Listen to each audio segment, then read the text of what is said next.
Dali. Yeah. Magandang araw po.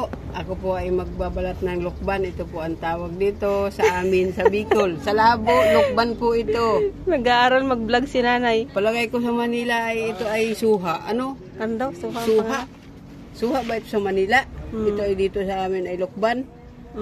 Ay kaya sa mga lukban ay akin na kayo Pumelo babalatan. yan ang tawag. Pumelo bang tawag nito sa ano? Sa Manila? Ewan ko, basta ang alam ko. Ay basta ang alam ko dito sa amin ay lukban ito. Matamis kaya yan ay. Masarap ito. Saan mo kinuha yan? Dun, sa Dalas. Galing ito sa barangay Dalas. Mukhang maganda ah, kulay pink. Yan.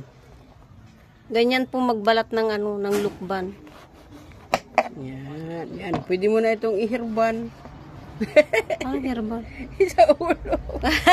Herban. Ito po ay lukban. Grabe ang init. Lukban po ito dito sa amin. Sa inyo yata ay ito ay Pumilo yan sa mayayaman. suha. Suha Suha sa sa Davao yata.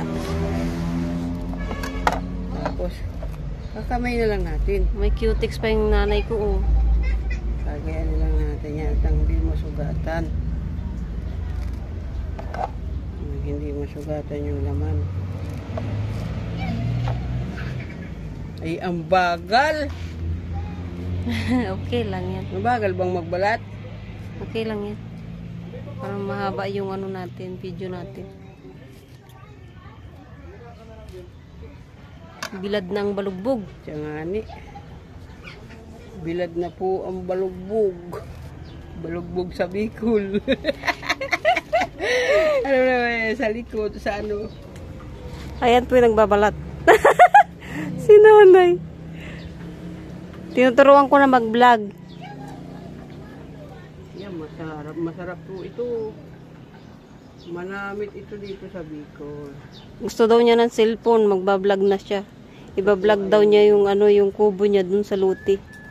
Tapos yung mga pinya niya. Marami ang tanim si nanay pinya eh. Magtanda ang pinya ko doon. Sana wag akong unahan pag-ani. Yung masama nun, yung tinanim mo, ibang mag-ani. Tangin ang natutol natin. Nagpa-vlog si nanay, nagmumura.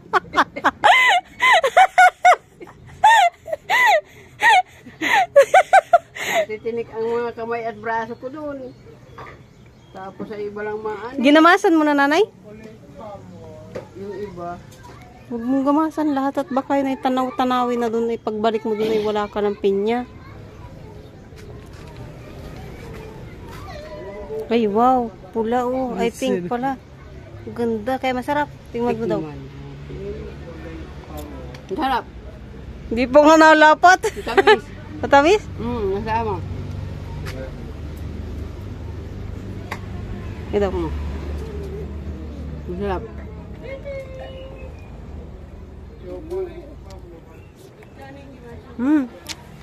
Masarap nga. Tamis nga. Salamat sa pinanggalingan ng lukban kay Ate Nini sa Dalas. Bunso yung nanay si Tia Nini? Ha? Bunsong babae? Hindi huli na. Ah, si Tia Rina para babae. Ang sarap guys oh. Nanay, kunin mo yung buto. Pwede itong tanim. Ayun oh. Binibilad ata ni. Ang sarap niya. Paano siya itanim? Paano ano yung ano niya? Kabayan mo ulit. Pwede siyang pang tanim oh. Tapos patanim mo ulit. Tanim natin. Pwede yan doon sa ano nanay? Doon sa luti. Pero itanim mo dyan sa mga gilid. Sarap.